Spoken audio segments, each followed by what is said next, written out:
Maximize M365 to keep your firm productive and secure. I'd like to thank today's sponsor, All Covered. All Covered is your trusted managed service provider for future-ready IT solutions. We are excited to have Matthew Prentice, Enterprise Engineer at All Covered, as well as being joined by Tim Campbell, the M365 Practice Director. Welcome, Matthew and Tim. We look forward to hearing all about what you have to share with us today. Matthew, you can go ahead and take it from here. Thank you, Joy. Thank you.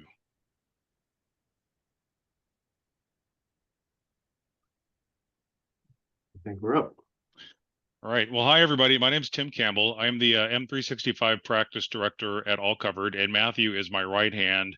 And he's probably one of the most knowledgeable license experts you'll ever see anywhere when it comes to M365. He's spoken at Microsoft events on M365 license-related content, and he's put together a great presentation for you. I will be paying attention to the chat and trying to respond in line as questions come up, and here to help support Matthew as needed. So take it away, Matthew.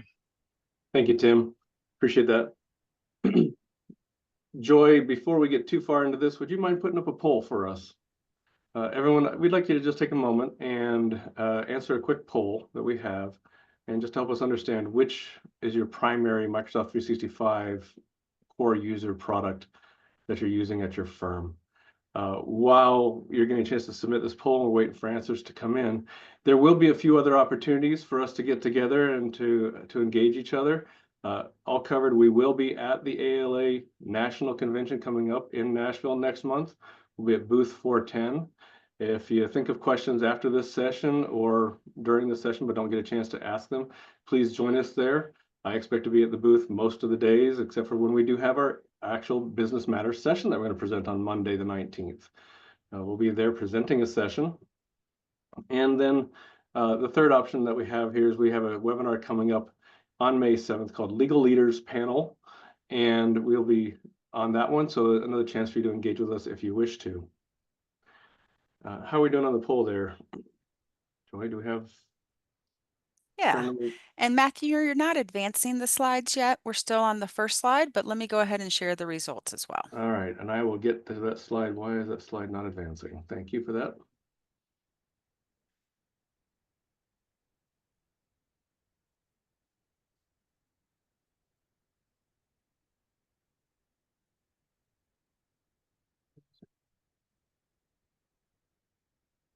Okay, looks like about a third of in Business Basic or Standard and Premium. About a third not sure, and then that leaves about a third up in the larger bundles. Okay, and everything was presenting just fine. And now let's try this again here. Resume the slideshow. There we go. All right.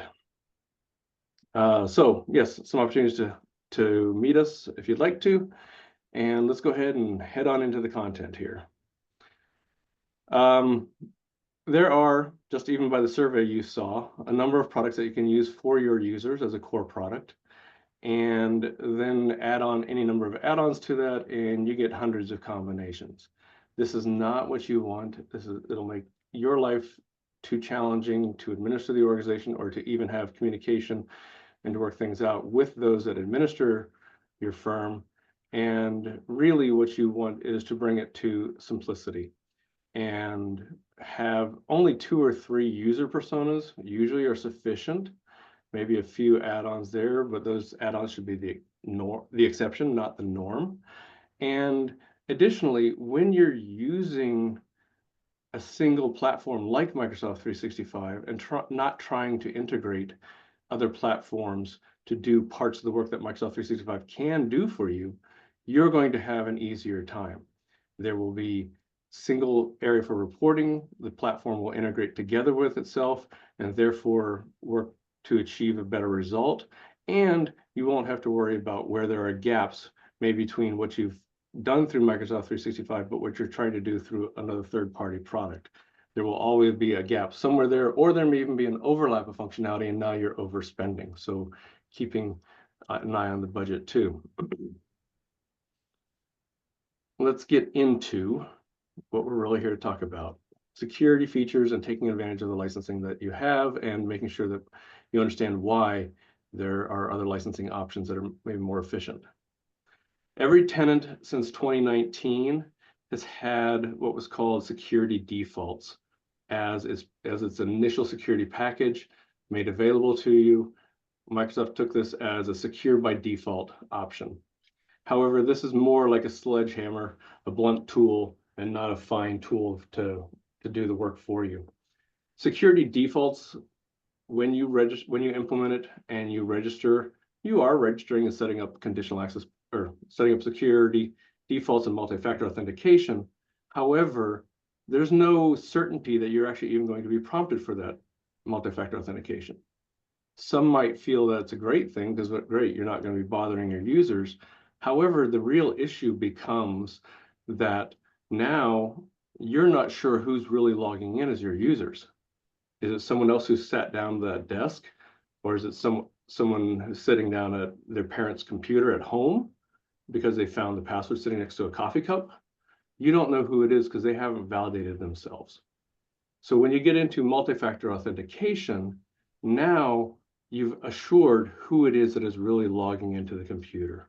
You've taken it that additional step, and you've added a layer of security that when you choose to integrate third-party applications, maybe a document management system that you authenticate to through Microsoft 365, you can be assured that it will know that this user is who it is, and that they've also been taken a second step for validation. Therefore, it will meet some of the challenges that are required by applications. Certain applications, such as a VPN and others, may require that the MFA actually be completed. Security defaults will not necessarily require MFA. It uses some Microsoft magic to say, you've been logging in from here all this time. I'm going to trust that it's really you coming from there, and things like that. Entra ID is the underlying authentication platform under Microsoft 365. And there's not just the authentication to the users, but there's a whole lot of other functionality that you can do with this. And on this, you get the authentication services, you get the seamless MFA integration, but now you can start looking at things like insider risk management that might come from auditing who has access to what.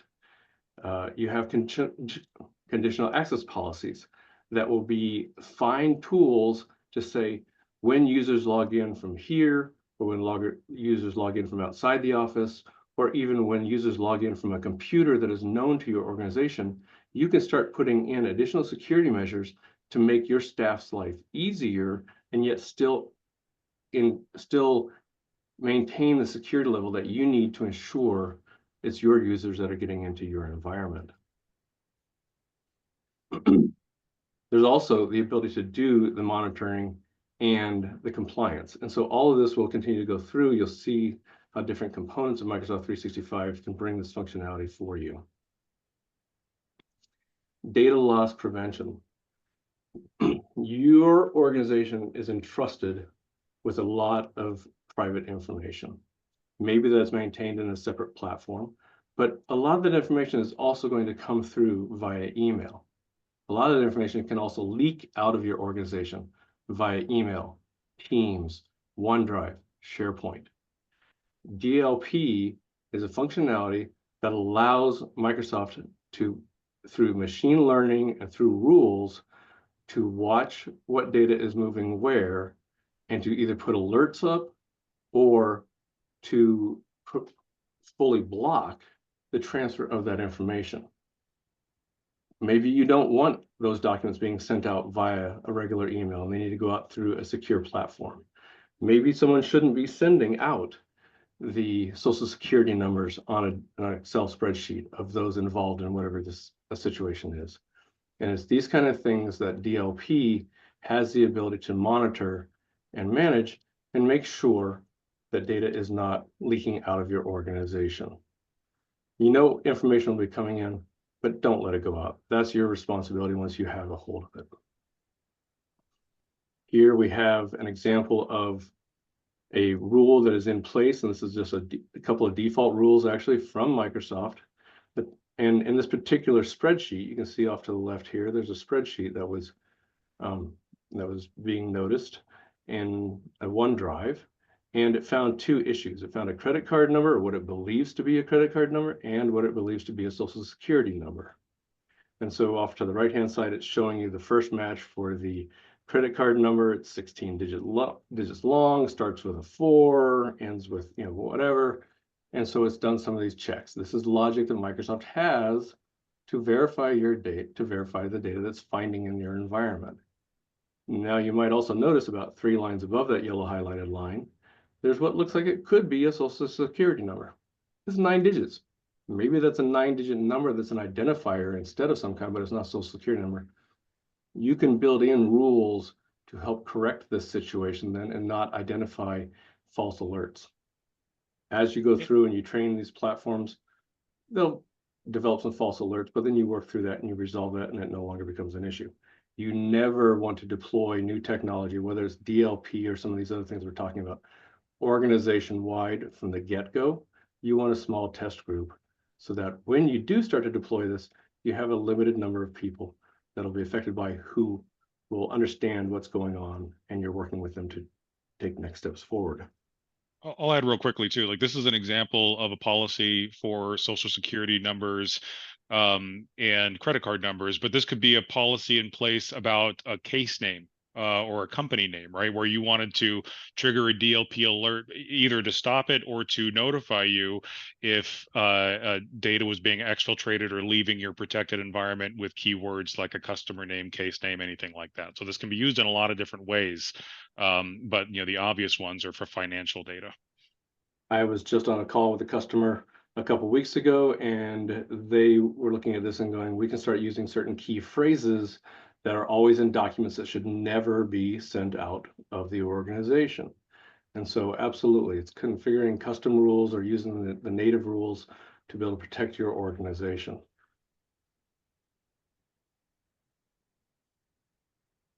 So tying all these things together we've already talked about so far brings us to a topic that is so hot with Microsoft right now. They've renamed so many of their products to include that name, Copilot. Microsoft 365 Copilot, and everything is Copilot these days. You can't go without talking about Copilot. We're going to talk about Copilot for just a little bit. Copilot is a generative AI tool that can write documents for you based on information that's available to you. It can draft emails for you if you wish, based on information that's available to it. And it can also use outside information to help develop those answers. We actually even have a Copilot that is involved internally so that our own staff can ask questions about Microsoft 365 licensing, and they'll get answers from not only what I and other coworkers have created, but they'll get answers from the outside world also, if it's applicable. When you're looking at this, you have to take into consideration, though, all the other pieces of information. Are they properly authenticated into your platform? Is the information protected, allowed to be utilized, or be exfiltrated from your organization? And what is the purpose of the user and the data that they're accessing? Why are they trying to access this data? Why are they trying to use it? And all of this ties into security and understanding what is really involved with your organization. When you get to insider risk management, part of this is not just intentional malicious activity, it's also unintentional activity. You might remember a few years ago, the platform has now been removed by Microsoft, but a product called Delve. Delve, if you'd go into the right page of Microsoft, all of a sudden you'd be looking at it and going, why do I see this document that I have access to, or it thinks I should know that somebody else has updated this document? You may never have been involved in that document, but the security inside your organization actually technically allowed you to access that document. Well, the same thing will happen with Copilot and generative AI in your organization. If you start using Copilot, or some of your other members in the firm start using Copilot, it has the potential to reference data that is accessible to them. They may never know that they had access to that location, but they can access it. And so this becomes very much an issue of how do you secure your organization to make sure that there's proper security in place and users only have access to the data that they're supposed to. And this starts off by what's called a zero trust environment. And every time you access something within inside Microsoft, they assume it's a data breach first, and then they proceed onward to say, okay, who are you? Are you coming from a computer that's accepted in one way or another? Are you supposed to have access to that data? And you continue on. It's not an assumptive, oh, you're trusted. And this is an example here of someone using Copilot to summarize a document that was created. And interestingly enough, the document was authored by you and was last modified this afternoon. However, there's no more information that can be provided. Permissions have been changed on this document, so maybe this user no longer gets to see this because maybe the original document was a template and that's why it was authored by you. But now somebody on one of the legal teams has provided more content and you have no right to see this document anymore. And so using all of this tied together with the Microsoft Purview portal and the Purview functionality that takes all of the machine learning and all the intelligence and all the signals of the different things that are being done inside the organization. And it says, you should have access to this, or you should not have access to this as is appropriate. These can always be corrected. You can always make changes to the environment and adjust the policies as need to from an administrative point. But by default, it's a protect first with the right mechanisms. Would you mind going back one slide, Matthew, real fast? Yes, certainly we can go back one slide. By all means. So I just wanted to mention on this slide, like, so we're talking about, each of these slides is kind of a critical security feature in the M365 suite. And there's, we're going to talk later about where these features are accessible with the different licensing bundles that we see a lot of firms use. A lot of people have business basics or standard or business premium. So we're going to talk about where these come in, but this touches on something that's really important, and that's Microsoft Purview, which the full functionality for Purview, I mean, there's a lot of suites and features, or a lot of features that are under the Purview umbrella.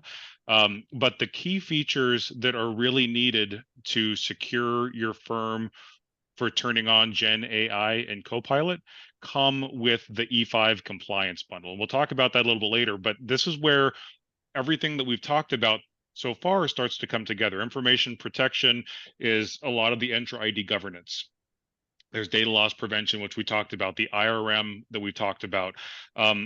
Purview brings together features and provides a lot of analysis and insight into how your data is being used, who's accessing data. It'll look for trends. It'll say, based on what I know about the data classification for this file type, this person looking for these combination of files might be a little suspicious, and it can actually generate a alert based on thresholds that you can help put in place that'll identify suspicious file access activity within your firm or things being shared outside of your firm. So Purview is a really powerful suite of tools that combines a lot of the individual features that we've talked about so far, and being able to do this is critical to being ready to turn on Gen AI and Copilot specifically in the Microsoft world. Okay, thank you, Tim. Part of the whole process of being able to use the fine-grained tools and the functionality that comes in the various packages is not only can you say, well, this user provided a correct username and password, and they even validated on their mobile device that it's them by entering the code or something like that. You can even go so far as endpoint management. And when you're looking at modern endpoint management, there's a variety of options that are available to you. Not only is it patch management, but there's also automation, deploying software and sending commands, but there's keeping up and making sure that the workstations are secure, that they're part of your environment, that they're known, what software is getting loaded onto these things. And should it be there, or should you be blocking certain software packages that you don't want your users to be involved with? Maybe you have a brand new user that's on board. Why not use autopilot functionality so that when that new machine comes into the firm's office and you have to load it up, put in a few pieces of information, turn it on, and let the computer load the software itself rather than you or your IT firm or some other person being involved in having to deploy this machine package by package and things like that. Maybe you have a remote user and let that remote user receive the device at their home, and then from home, they log in one time, come back a few hours later, and now the package has automatically been deployed on their machine and they're ready to go. You haven't even had to get involved with it other than purchasing the machine and sending it to the user. Nice thing too is that you can even use the Intune functionality to enforce the security policy. So it isn't just a username and an MFA. Now you can say, well, all of our users must log in from one of our corporate known devices. We're not going to let them log in from their home computer, or they couldn't have a chance of logging into the computer from the hacker that's over in Russia or North Korea or wherever else, from their system. They can't log in from their mobile device because you don't have it under management. Those kind of things. You can take this, and with this additional functionality, now you're bringing together another layer of security without impacting the users in their day-to-day functionality.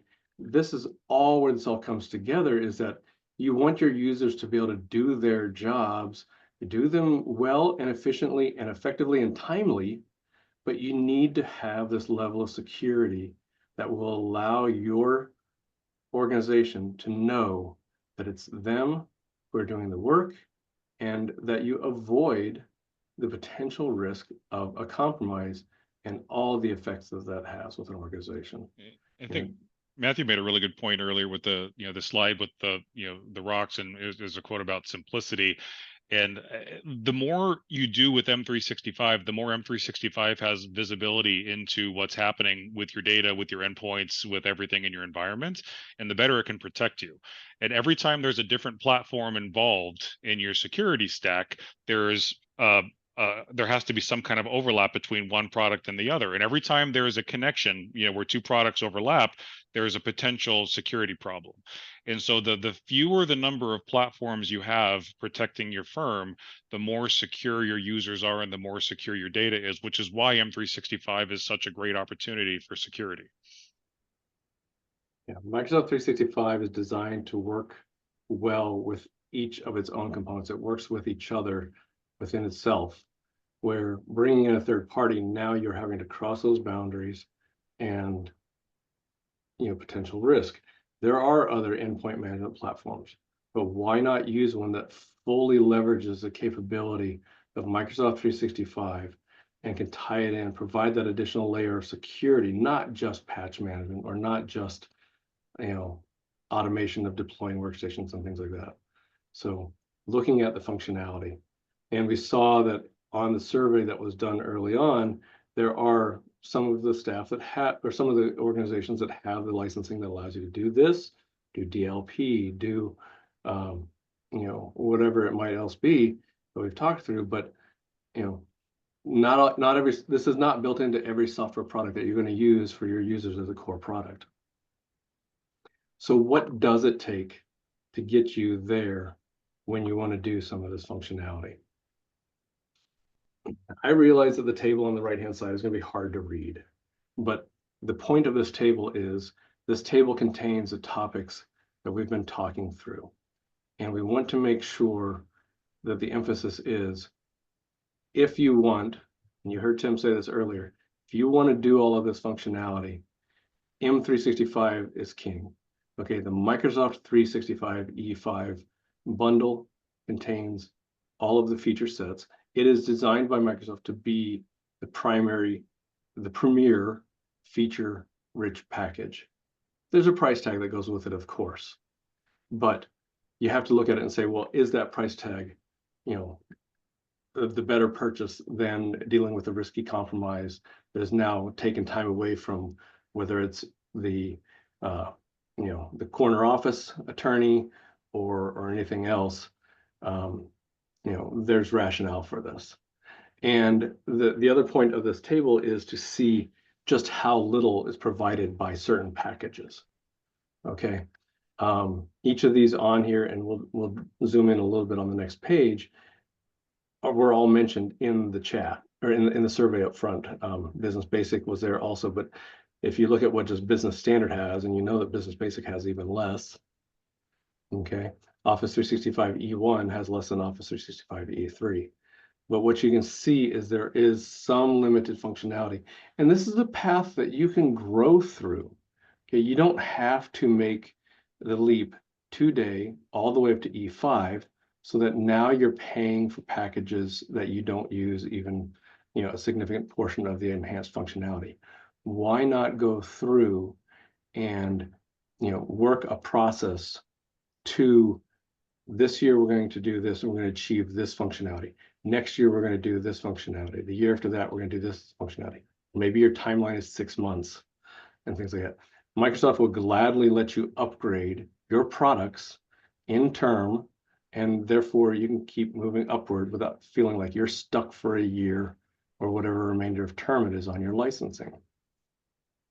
So if we drill down into this a little bit more here, the business premium, it is the sweet spot for organizations under 300 users.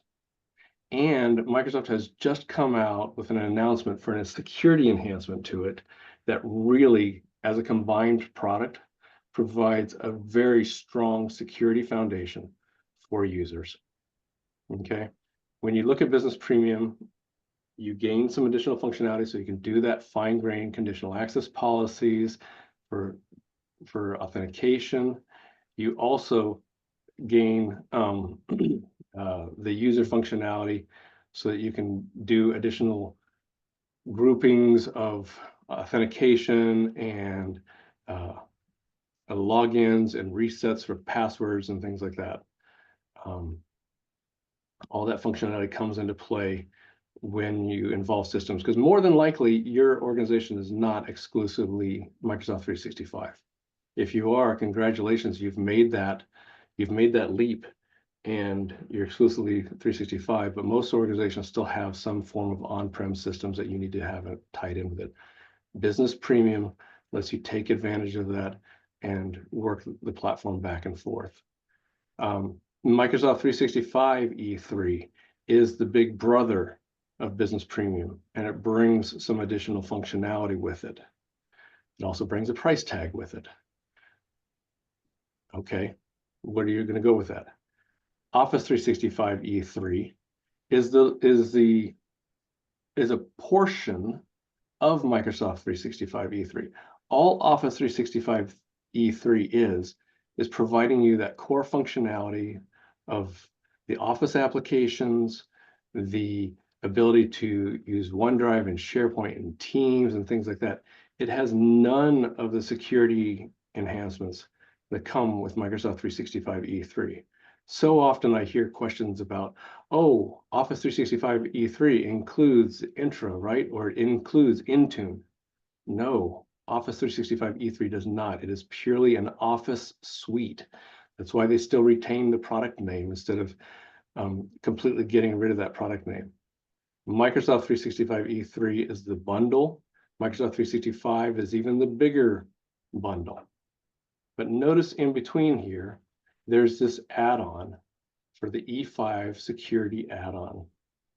This is the one that I mentioned just a couple of minutes ago that's finally become available to Business Premium. And you get all these additional enhancements. Now you're starting to be able to look at risk-based identity. Why is someone trying to log in from LA when just 5 minutes ago they logged in, or even an hour ago, they logged in from New York? That sounds not right, and you should be able to stop them and block them. Well, that's what you gain through some of this functionality and through these kind of policies. You also get to see the access reviews there, that policy that says, hey, who has access to what data, and being able to check it from that direction. You could pull up a report and says, this user can access these things. Does this look right? Well, the nice thing about that E5 bundle is that you can add it to the Microsoft 365 E3 bundle also. So you can do that step that I was talking about earlier. Whether you're starting today with going to Business Premium or you are on Business Premium, maybe you want to bring in the additional security enhancements, put the E5 security add-on on top of it. Now you've just taken your security to a whole nother level. Then maybe you grow up a little bit more and you budget plan for it. Now you can move to Microsoft 365 E3 and you keep the security bundle. So now you've gained functionality. Then maybe as you continue to budget, another year from now or so, whenever it is, now you've switched up to the E5 bundle and you're taking advantage of all the different functionality we've been talking about in here to protect your organization. The lower chart on this page brings in the compliance functionality. The top is security, the bottom is compliance. And so now, well, who has access to DLP and doing that data loss protection? It's not there for most of these packages. And so, can you get yourself to the point where you can use the E5 compliance add-on so that you can take advantage of that to bring that next thing? Is like, who's leaking information out of your organization, or who's using the purview insider risk because maybe people are accidentally or intentionally accessing information that they shouldn't be. So you take that. So that's the nice thing about all of this is you can move upward in a graduated path, and you don't have to worry about making that large leap financially and then buying all of this licensing that you don't use for another 12, 18, 24 months down the road. I'll say to really implement most of the key security features that you need to protect your business today within the M365 world, right? There are third-party solutions that you can bring in that can cover some of these gaps. But in the M365 world, you truly need either Business Premium, E3, or E5 to have the capabilities to add the features you need to protect your firm. And the nice thing, as Matthew mentioned, the E5 security add-on can be added to E3 or to Business Premium. So if you have Business Premium or E3, and you need that next step, you can bring in the E5 security add-on.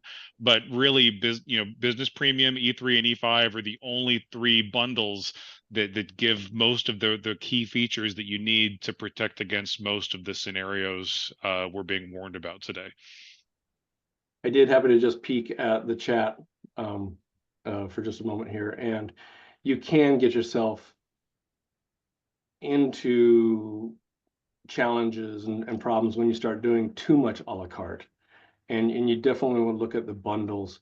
And a good example of that is actually here on the next page, where let's talk about, okay, you want the endpoint management and you want the Intune functionality. Well, if you have Business Premium, great, that's included in it. And you might remember from a slide or two ago where it's talking about the Intra ID, which is the authentication platform. That's included in it also. And this is what helps make Business Premium the sweet spot for organizations under 300 seats. But if you do have Office 365 E3 or Office 365 E5, and you want to take that next security level up, you can purchase the Enterprise Mobility and Security E3 bundle. And it's a bundle of two products, Intra and Intune, which you could individually purchase also. And so what I'm saying is that you can go down this path accidentally. Oh, we have Office 365 E3. Well, let's make that security update and bring in the Intra bundle. Oh, now we're ready to do device management. So now let's bring in the Intune bundle. Oh, wait a second. You could have been instead just using the Enterprise Mobility and Security E3 in the gray here to do all of that and save yourself money and not have to worry about how many licenses you're saving for you or you're assigning to users. Because then inevitably, if you have too many licenses a la carte, as I think was mentioned out there, that you're going to end up assigning something to somebody at some point. And so this is where Microsoft provides these larger bundles like Microsoft 365 E3 and E5 that includes all this functionality. Because now you're no longer having to worry about assigning 2, 3, 4 licenses to users. You're assigning them one license, and now you know that every user in your organization has it, and you've limited the number of personas that you're having to worry about and go this group needs this group needs that. You can say, you know what, we have only a couple different personas. We're going to get them these packages, and you're all set. And your administration becomes so much easier. Your budgeting becomes so much easier, so that you know when somebody comes on board, this is the software that you're going to provide them. Or this person in your organization comes on, you're going to provide them this software. And so there's your budgeting. You're expecting to grow in the next year. Here's what's going to happen. You're going to do an acquisition in the next year. Here's the cost that you can expect, and do that. So it's all there, but you don't need every option that's available to you. It gets too complex too quickly, and through some simplifications, and admittedly, that simplification might be, if we spend another $1 or $2 per user per month, it becomes a whole lot easier in other ways. It's the right choice, I will tell you. Not because I want to sell you the licensing, but I know what it's going to be for you or your other organization to administer your environment for you. So it's looking at not just, I mean, this page talks about reducing the time for troubleshooting and on workstations and things like that, but it's reducing your time in troubleshooting and trying to figure out, or the organization that supports you, why do they need to have, spend so much time troubleshooting and trying to figure out issues.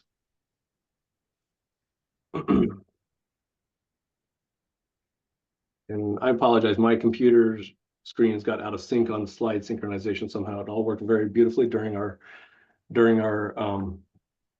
practice session. And so this was a slide I thought I was talking to you about, talking about enterprise mobility and security E3 with the gray box and the bundle here, and how you can see the feature sets are included in the higher products. So that's what we have today to talk about in the formal presentation. I know I've been seeing the chat box move along and a lot of questions getting asked and answered. Let's take it from there. I've got a number of questions that I've been kind of taking notes on here for the ones that weren't easy to reply to in line. All right, first one. Some of our partners have mailboxes approaching the 100 gig limit. They don't want to lose their emails and the information in the mailboxes, but I'm not sure what my options are since we're reaching the maximum. Do you have any advice? Yeah, there was a point in time where we thought a mailbox of 1 gig was ginormous. And now we're talking about potentially a 50 gig or 100 gig mailbox being too large. When you are on one of the business products, the business basic, standard, or premium, there is an option through software that you can add on to grow their mailbox to 100 gig. But 100 gig is the maximum size that you can have for your primary mailbox. There's the option to have an archive mailbox behind every mailbox, and this can grow all the way up to 1.5 terabytes of storage. But what has to happen is you have to have a configuration in place so that there are rules that will then take messages of a certain age and move them over into this archive mailbox, therefore freeing up space. Or you can allow it to be a manual option so that maybe we'll say the attorney in question here says, you know what, I haven't worked on that case in over a year. I don't need that in my primary mailbox. I can right click on that and choose to archive that mailbox. And over the next few days, it will move all the contents of that over into the archive mailbox, therefore freeing up space. There is no option to go beyond 100 gig. So there are some limitations. And I'll mention too, the archiving is a lot smoother in M365 than you might be familiar with other third-party or older archiving tools. I know people hated even talking about archiving, but like all of the data that's archived is accessible from your mailbox via search and everything, and so it's not nearly as cumbersome as it used to be. Not as nice as having everything in your inbox or your mailbox, but we've seen success working with owners and attorneys with very large mailboxes, successfully archiving with M365. And I'll even go so far as adding one more option in here as a possibility. Assuming you have a document management system and everything of critical nature is retained in that platform also, should your organization not have some sort of a general retention policy that says after 10 years, 7 years, however many years, emails are just purged? And it's going to rattle the chain of some of them. They're going to be really upset about it, but that's to protect your organization. And they should really understand that concept once it's starting to get discussed. David, you asked a question about can Outlook Mobile search the online archive, and yes, it can now search the online archive with the correct license. Yeah. The business grade products do not allow the archive to be accessed by mobile. All right, second question. I've heard about Microsoft Defender. Where does that fit into what you have shared today? So we didn't even touch on Defender. Defender is a product name of a suite of products. Last I checked, I think there's about 10 products that actually have Defender, and that doesn't even include then sub-services inside of other things, Defender Firewall and things like that. Defender is another one of these platforms from Microsoft that integrates so well with itself with so many different areas, because if you suddenly do get a compromised email, let's just say, that then affects a workstation, a laptop, and you have the correct Defender products in place, it can then start detecting this thing. Oh, wait a second, this workstation was compromised based on this email. Okay, this email came in. Wait, 3 other people in the organization received this email also. Let me go check those workstations to make sure that they haven't been compromised. And all those kind of things can start integrating together. The Defender names, like I said, there's so many of them. Defender for Office 365 is the email protection platform. So if you have Mimecast or Proofpoint, that is replaced by Office 365. Defender for Endpoint then becomes the end workstation protection and starts bringing in MEDR. Business Premium does include Endpoint for Business, but it's not as extensive. Well, it's actually so Defender for Business with the Business Premium, it has a lot of AI functionality, advanced AI threat detection, which isn't exactly the same as what you get with the E5 option, but it's I mean, for a lot of small businesses, it's a pretty strong product still. Yeah, and the nice thing with that Defender for Endpoint is it's another one of the functionalities with that E5 where you can, when you implement the E5 security add-on, which includes the Defender for Endpoint Plan 1, you get, or maybe it's even the Plan 2, but you get that functionality, and then Microsoft can upgrade the administration portal and say, and flip a switch, and that says, okay, you get to see the fuller portal. So you get all of the functionality that comes with it. Microsoft has a knack for naming, like they use the same name for a lot of different products, and it can get very confusing. Like Copilot, there's multiple flavors of Copilot now that are easy to get confused with one another, and the privacy settings for each is confusing. But Defender is a great example. There's, Defender for Endpoint Plan 1, Plan 2, Defender for Business, Defender for User. I mean, there's all these different, Defender products, and they all do a similar thing, or a lot of them do, and they're accessible with different licenses. And so I mean, depending on what your needs are and what you're using as a SOC or SIM, platform to monitor the signals coming from your endpoint protection solution, one product might be more applicable than another. And that's certainly something we can talk about, and get into the weeds on if you have questions. But it's also kind of why we didn't speak to it with a special slide in this presentation, because it's its whole topic. It's its own topic.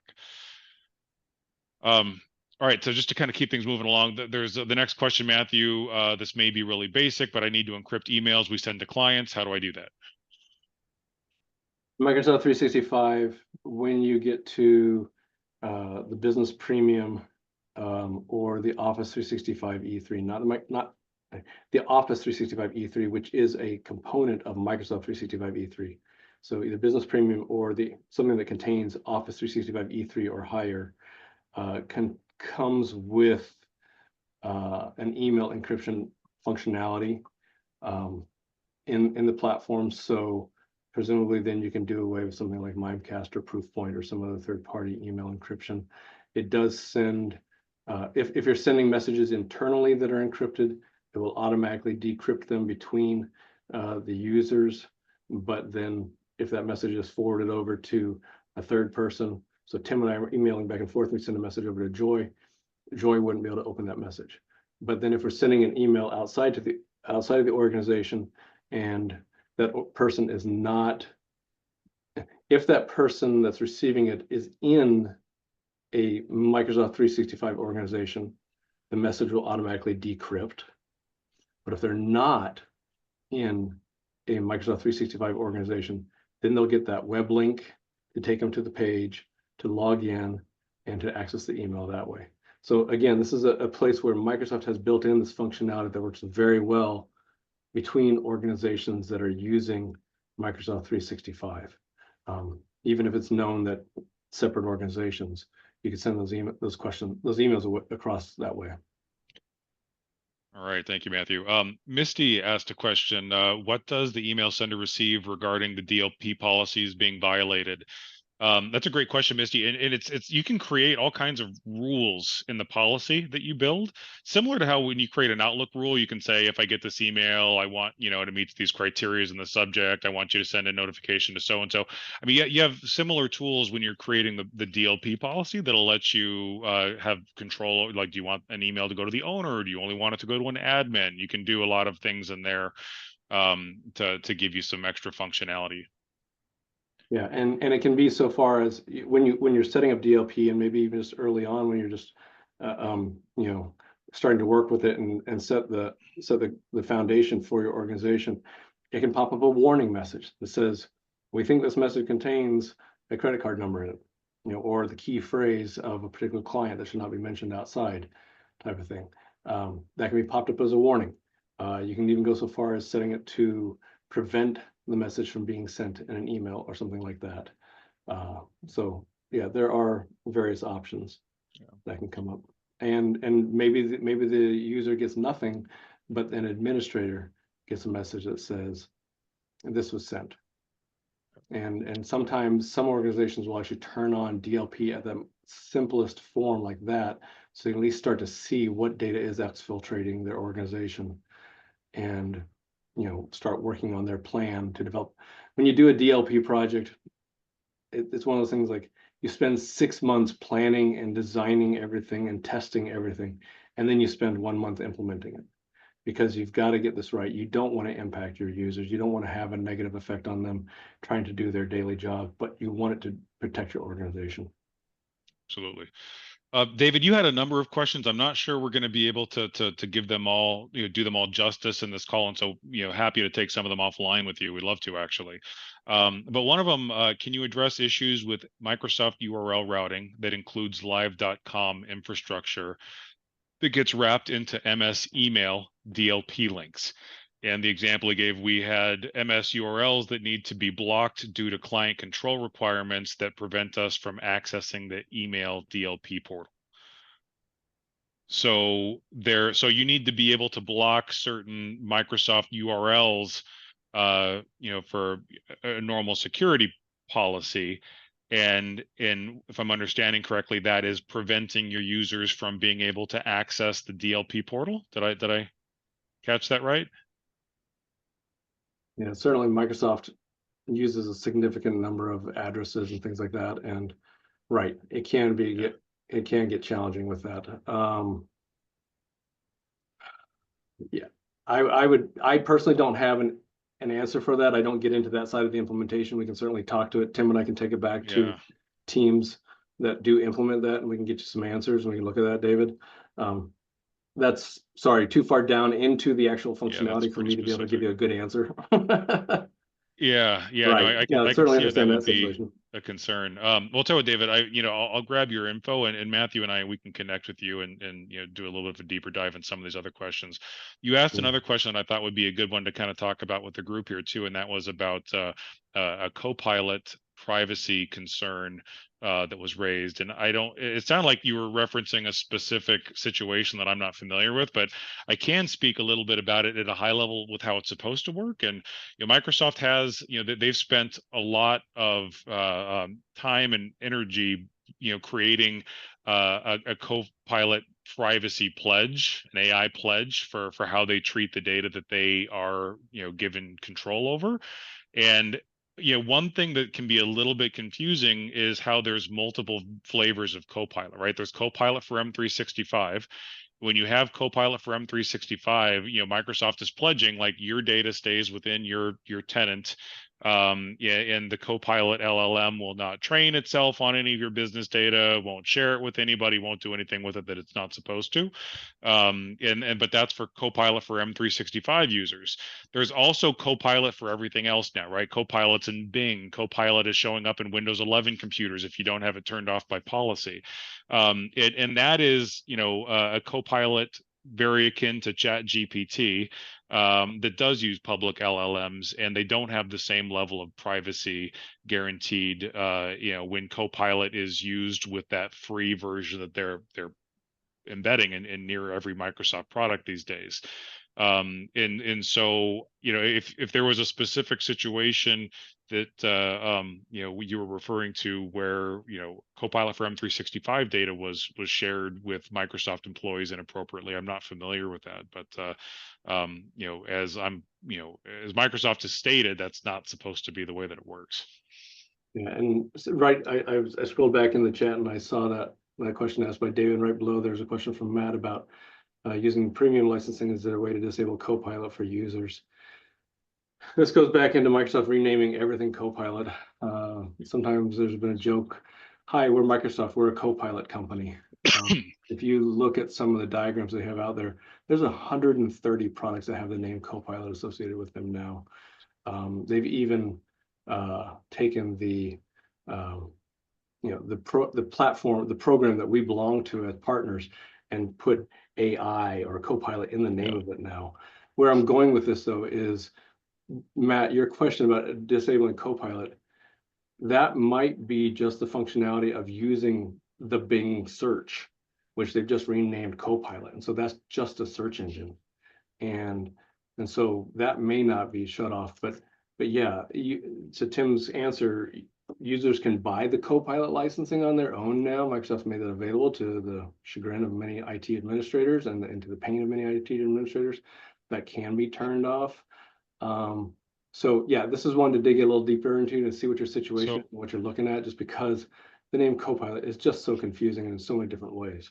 David, you shared the link that you're referring to, and this is talking about Azure AI, not Copilot. So it's not quite the same thing. Azure AI lets you select any one of a number of public LLMs for whatever AI task you're building. It's very customizable and a very different kind of use case and scenario from what Copilot is doing. So that's probably a little bit of a different conversation, but I mean it's still a valid concern. Brendan, you asked a question. So Microsoft charges extra for security features while at the same time pushing less than secure Copilot onto Windows machines. It's a complicated way to ask the question to give me a simple way to answer it, but they do give you keys. They give you the ways to disable Copilot functionality, but at the end of the day, Microsoft is pushing Copilot hard. I mean, they even let users buy Copilot licensing on their company accounts and add that to their company, capabilities. And if your business isn't set up to protect your data against Copilot, that could be a real risk, right? So that's something that you're probably going to want to look into and turn off via a policy where possible. And also, Brendan, to the question, you do need more advanced functionality in the realm of data security to protect your data from what Gen AI can access. And a lot of those features come with the E5 bundle. And so really, if you're talking about turning on Copilot, you also probably ought to be talking about some of the functionality that comes from the E5 compliance bundle or E5 in general. And so it makes it kind of an expensive proposition, right? And they make it easy to turn this on, in ways that might not, fully protect the firm. There are ways to disable Copilot for SharePoint, and there's some workarounds. But I suspect this is why Copilot is also only available for Business Premium E3 and E5. You can't get it for the lower license bundles because it could be a real security risk. But having for the public Copilot, the one that comes free with Bing, that comes, that's getting embedded in Windows 11.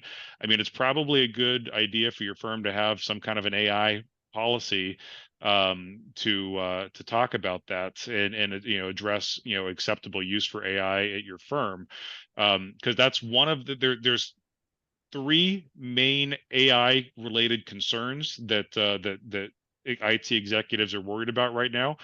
The first is shadow AI. That's the fact that 99% of employees are using AI, even if your firm doesn't provide it to them. So if you don't provide an AI solution, they're going out to Chat GPT, they're going out to whatever, and they're finding it on their own. So having a official way of doing it and official guidelines is important. So shadow AI is a top concern. Data leakage and data oversharing due to not having appropriate data security in place is a top concern. And then there's compliance concerns is the third one, which is a little bit trickier to tackle. But shadow AI is a real issue, and creating policies to help govern AI within your business is critical today, because people are going to use it one way or the other. Yeah, Matt, and regarding expand a little bit on the policy to disable Copilot, we'd need to get some others that are involved in that are more directly knowledgeable on that. So we'll take that aside, and we'll reach out to you, and we can follow up on that. I think you'll get a link also on this to be able to follow up Well, with us. disabling Copilot also, like what Copilot do you want to disable? Do you want to disable? You can you can very easily disable users from not purchasing Copilot, or adding Copilot to their own 365 business account on on their personal credit card. But if you want policies to disable it, in Windows 11 and things like that, that's also possible. I think that actually might require Intune though. Intune or group Yeah, policy. because those are device-based policies that need to be put in place. So it's not a simple one and done type of situation, especially with the way Microsoft has renamed everything. Yeah, these days. So it's almost like the more we try to answer, like the more questions we create, just because of how kind of confusing some of these names can be. But this is a great. Hey, Matthew's going to be in Nashville. This will be an awesome thing to talk to him about. Yeah. Maybe I'll find one of our co-pilot buddies and drag them along with me. So, Joy, how are we doing? It looks like we're just about out of time here. Anything else we need to formally wrap up with? No, if you have any final remarks, go ahead and say those. If not, I will close this out. I just say awesome, everybody, and reach out to us, offline, LinkedIn, or find Matthew in Nashville. David, we'll connect. I know you had a bunch of questions, but thank you very much for the time. Yeah, this has been great. Thank you all. Appreciate your time today, and have a good day.